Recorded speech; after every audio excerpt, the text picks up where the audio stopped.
Hello and welcome to CNBC-TV18 special. The budget verdict continues and we are in conversation with the budget makers themselves. Joining us now on the program is the Economic Affairs Secretary, Mr. Ajay Seth. Mr. Seth, thanks very much for joining us again on CNBC-TV18 for a much more detailed conversation than we had on budget day itself. I want to understand from you, sir, to take forward what the FM said in her speech as far as the fiscal consolidation roadmap is concerned and the outlook from here on for the government. And I'm quoting from the speech, the fiscal consolidation path announced by me in 2021 has served our economy very well.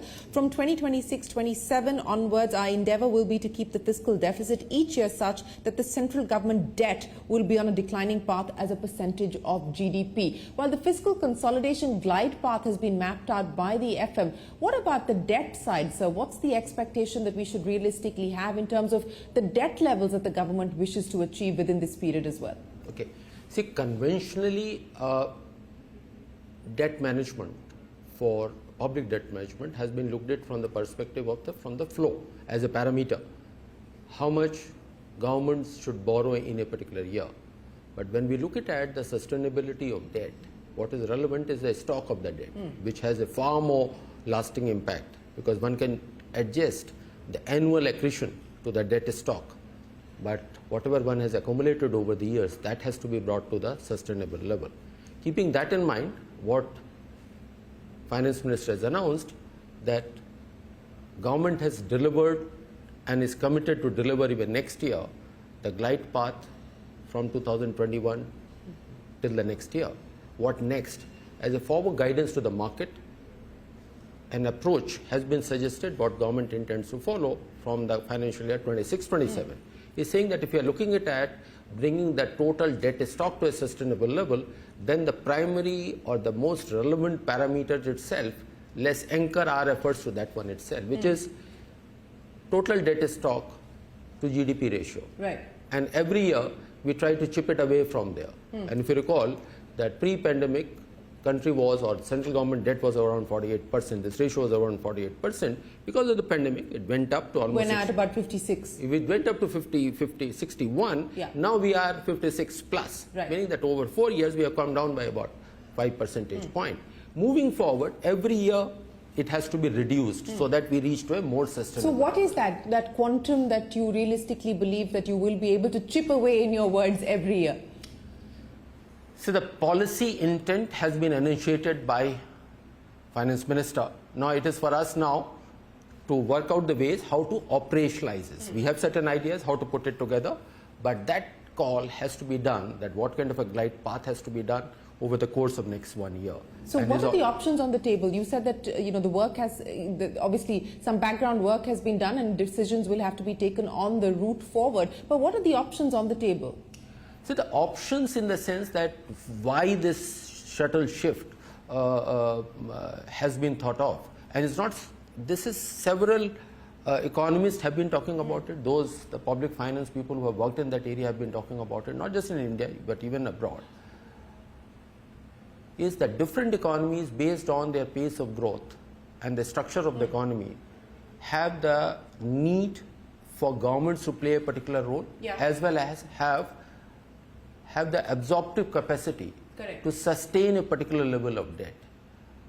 Considering that India has been growing in the last 4 years or 3 years at a good pace, and we have the confidence that even in the future, for foreseeable future, we can maintain that at a higher level. We have both the need and the absorptive capacity for a higher debt. But of course, it has to become a more sustainable. At the moment, 56% plus ratio is certainly an elevated level. It has to be brought down. So keeping that in mind... What would be a comfortable level? You acknowledge the fact that 56 plus is an elevated level. What would be a comfortable level as far as debt is concerned to your mind? See, we have a long way to go on that particular one. As I mentioned it, the pre-pandemic, the debt level was 48%. So the first goal would be to reach that level. But that has to be over a period of time. It can't be a sudden one. These are the accumulated debt. But what should be, with what period it has to be achieved that level will have to be, that is a work which we have to do. Look it into the conditions of our economy and to do so. What it gives a flexibility that there can be years wherein there may be a need to calibrate how much government has to do in that particular year. Okay. It also gives a scope to the government to follow a counter-cyclical policy in terms of the fiscal support to be provided, rather than getting tied up to a fixed 3% limit. Okay. There's a purpose. A couple of factors that you will now also need to consider as we get to that 2026-2027 roadmap, the Finance Commission recommendations, which will have to factor in the kind of devolution that will have to be granted as far as states are concerned. And on the GST liabilities, sir, do you believe that there is any possibility or any chance of being able to advance the payment as far as or extinguishing the GST liabilities to states is concerned?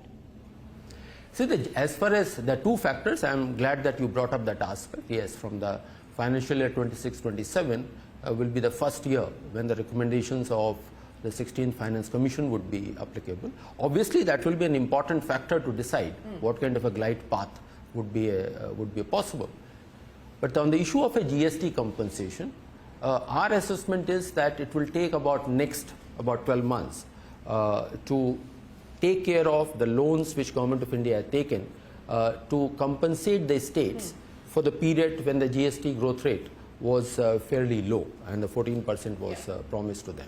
Let me talk about some of the other factors that the Finance Minister spoke of, or some of the policies that the Finance Minister spoke of, which are really work in progress. And let me start by talking to you about the financial sector reforms. Yesterday, the Finance Secretary said that this is not going to be something that's going to be addressed in the next 6 months or even perhaps the next 1 year. Efforts will be made to start the consultation process, but it's not as if we should expect an announcement on this front in the next budget. Can you tell us what the scope will be, what the ambit is as far as this financial sector, overhaul, reform, roadmap is concerned? What is the thrust area? What will be prioritized? What is the thinking at this point in time? Okay.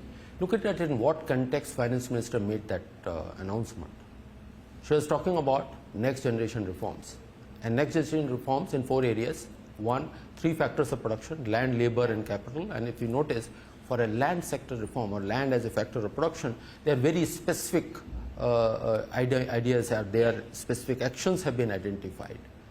There are few elements of labor related services, and then there's a fairly decent chunk on the financial sector. Obviously, when country at the moment is about 335 lakh crore of our GDP size, and we say that over next 20 years, 25 years will become 8 times the size, and every year that kind of a growth is happening. Financial sector has to become a much larger one, and Finance Minister in the interim budget itself has said that we will prepare the financial sector in terms of the capacity, size and the skills. Now, keeping that in mind, what is the vision? Not just the vision, but what is a strategy to reach there? And that will guide the work of the government, that will guide the work of the regulator, that will guide work of the market participants as to which direction the financial sector to serve the real economy. Now, that is a kind of a fundamental work which we propose to initiate now and complete it in foreseeable future. And I understand that there is no timeline that's been put in place by when you expect to complete this. But you were talking about the financial sector. Let's talk about banks in particular. And the aspect that's been brought to the table several times previously is that we need not just world-class banks, but we also need world-size banks. In that context, what is the thinking? We've seen one spate of consolidation as far as PSBs are concerned, and then nothing.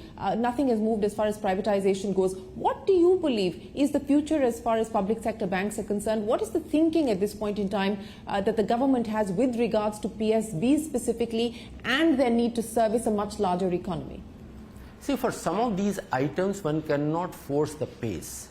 It has to be that whatever has been done in the past, it has to be consolidated, and thereafter the next set of consolidation will have to come in. That conversation continuously happens between the government as government as a policy maker, as well as the government as owner of the public sector banks, as well as with the RBI as the banking sector regulator, and the decisions get taken at appropriate point of time. So we can't set a timeline as to when the next set of consolidation will happen.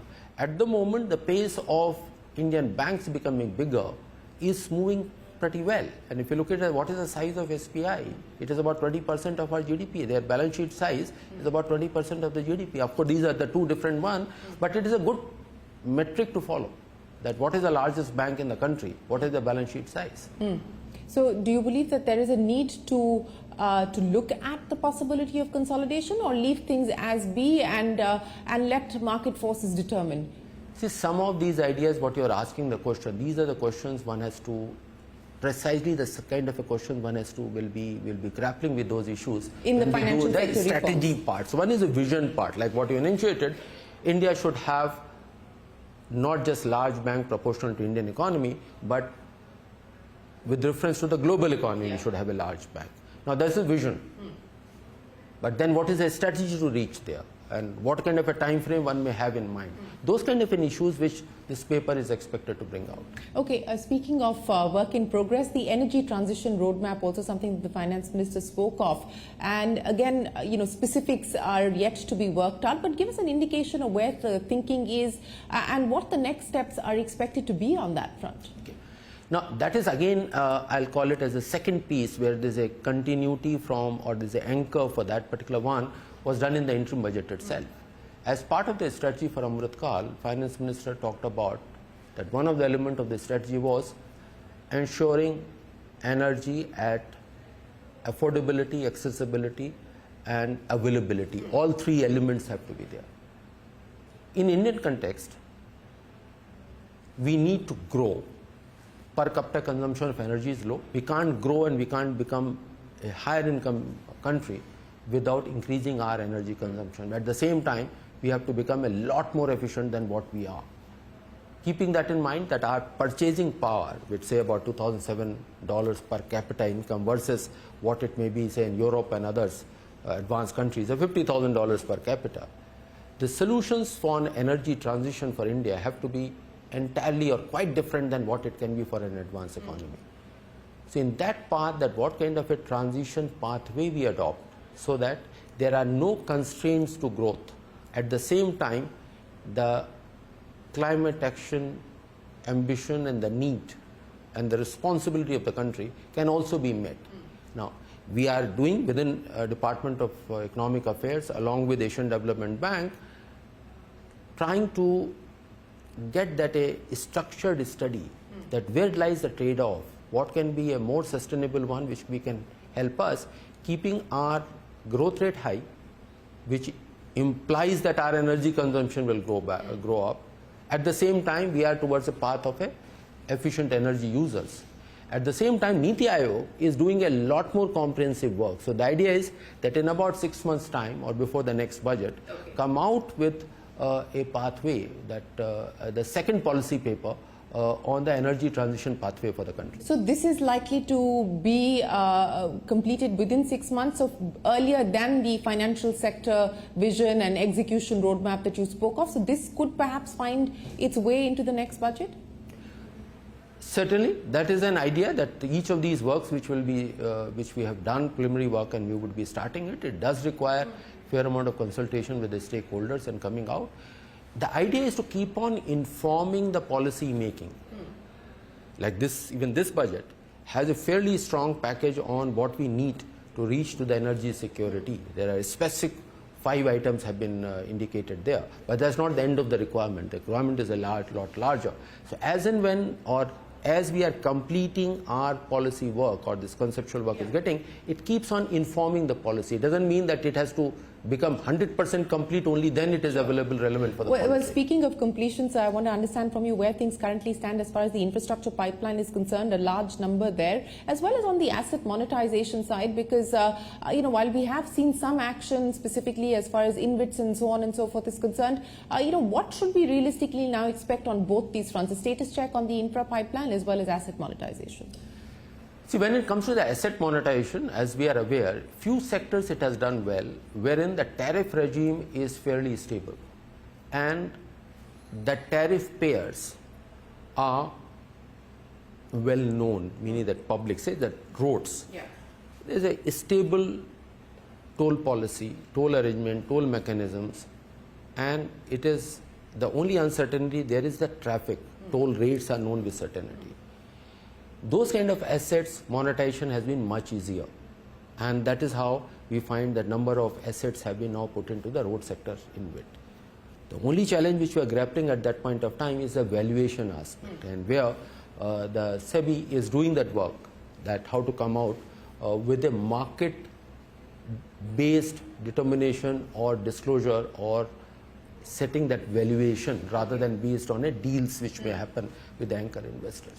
Similar manner, when it comes to the power grid or the there again it has been possible to do so.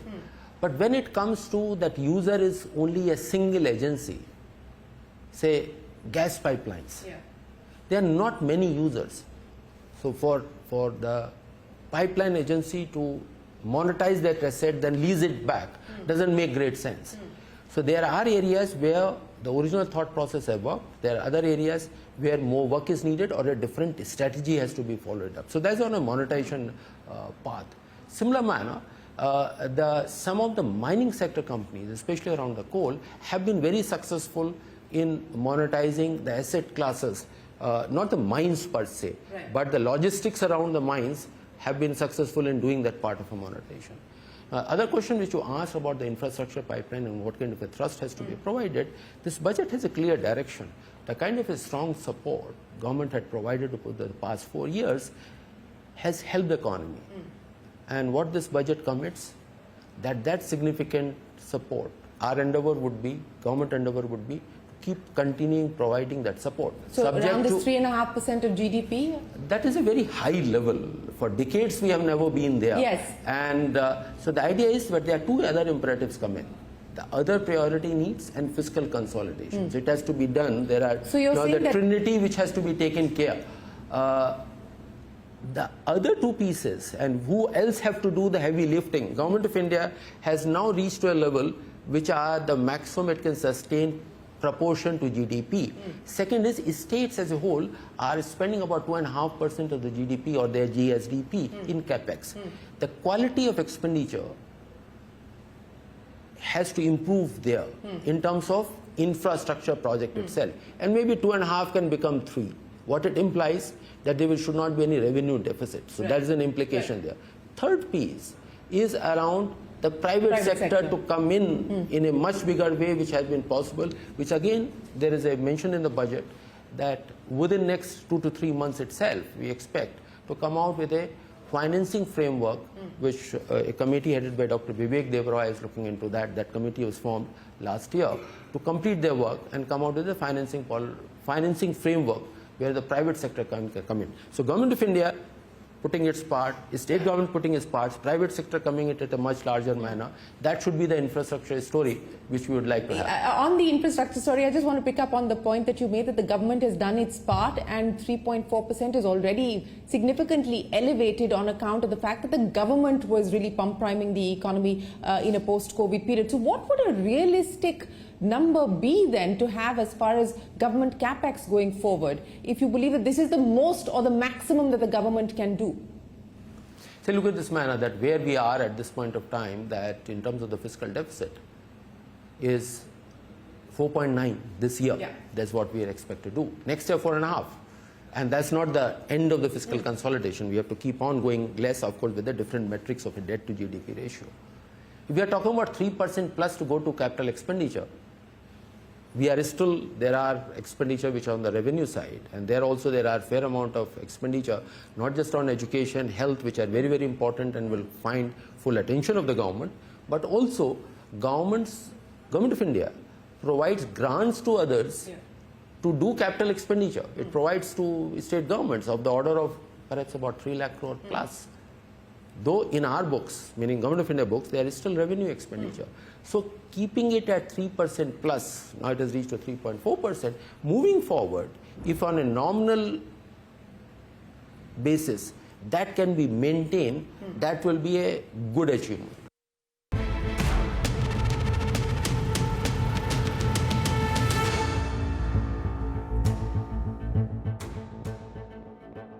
I also want to understand from you, what you see as the impact as far as flows are concerned. And, the market has its own estimates of anywhere between $20 and $25 billion on account of the inclusion to the JP Morgan index.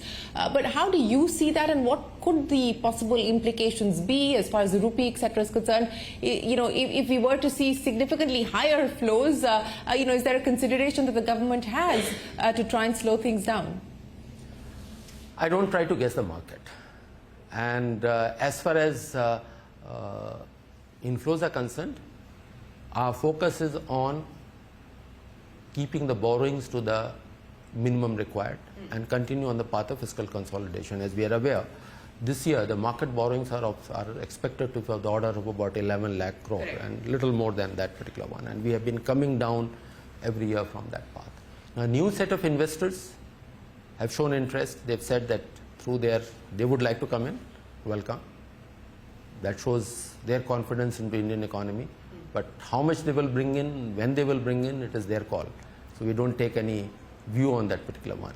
As far as inflows, making an impact on other factors, like either on the rupee or on the exchange reserve, those are separate set of exercise. These are not that there's inflows in the government paper make that influence. Even when the FPI comes, that has an impact. What happens, how much of current account deficit we have, what kind of remittances which we have got, all of them have a role to play, that how much of, what is the play between our current account, capital account, what will be the net impact on the rupee movement, etc. So it's not just a single intervention, a single set of investors make that change. So it's a far more complex or a far more comprehensive discussion. Yes, I would imagine, but you talked about the government borrowing. Likelihood of being able to bring that down for this year? So first of all, where the deficit has come down or from 5.1 estimate to 4.9%, the borrowings indicated from the market borrowings have not come down to the extent of 0.2% of the GDP. It's just about 15,000 or 13,000 crore it has come down. Why?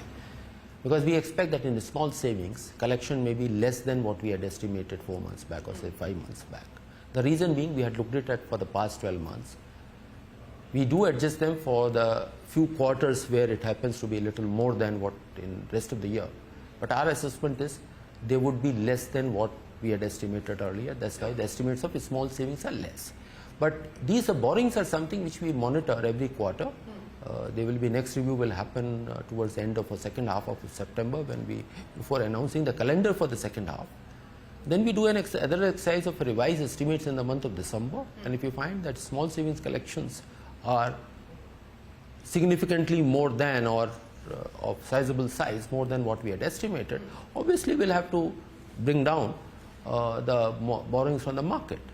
It has been done in the past where a couple of auctions in 1 or 2 weeks were not taken up. So same strategy will be followed this year itself, because again the idea is there's no point in borrowing and keeping a cash. And that is a net cost to the government, because on cash we get a very little returns. On budget day you said it's not the occasion to talk about the interest rate trajectory. We're not in on budget day today, so let me try again. Seeing what the Fed is expected to do and the commentary coming in from the Fed, as well as what the MPC has said here, what's the expectation as far as interest rates are concerned, and how sensitive do you believe the economy is likely to be to any potential cut this year? See, first of all, that's an issue for the monetary policy, and North Block always has a view, sir. North Block, we don't comment on the monetary conduct of the monetary policy. It is being done very deftly.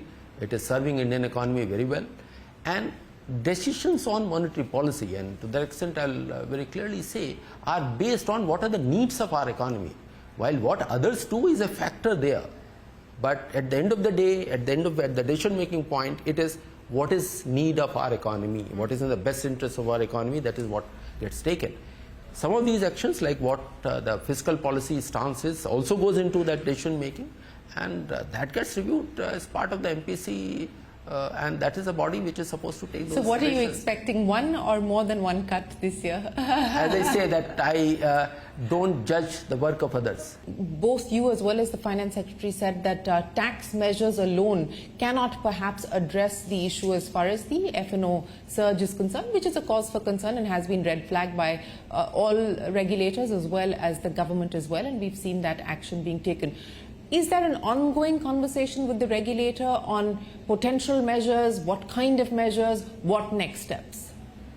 The conversation between regulators and the government happens on a continuous basis, and it is not just about a issue specific. It happens on a no, but on this issue specifically.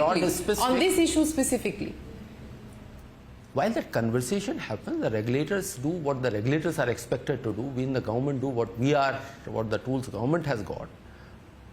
And that conversation happens at appropriate level, but not in the public forum. But that conversation is ongoing, and is there a possibility that the next steps that you have alluded to, that the government has alluded to, are on the anvil? How imminent are they? As I mentioned it, I do not guess what the regulators are going to do, and that conversation is a continuous process. That should be understood, is that it is not that we identify an issue and start discussing it. It is a very comprehensive set of conversation happens about the state of the economy, state of the sector, which are the areas, which are the emerging opportunities are there, which are the emerging challenges are there. It is not about issue of the day. It is also seeing that what can be an issue tomorrow. We try to the best of our ability, try to see that what may be a potential issue tomorrow which may require a resolution, or even a potential opportunity. So that kind of a conversation happens. It is a very continuous process, and it happens in different ways, in personal meetings, in different modes of conversation which happens. In different forums it happens. Economic Affairs Secretary, always a pleasure. Appreciate you joining us here on CNBC-TV18. Many thanks for your time, and we look forward to checking back with you on many of those areas where the consultation process is underway. In some cases, the consultation process will start now, and we look forward to getting more details from you as that process kicks in. Thanks very much. Thank you very much. Thank you. Well, with that, it is time for us to wrap up this edition of the Budget Verdict. From all of us here from the Finance Ministry in New Delhi, goodbye and thanks for watching.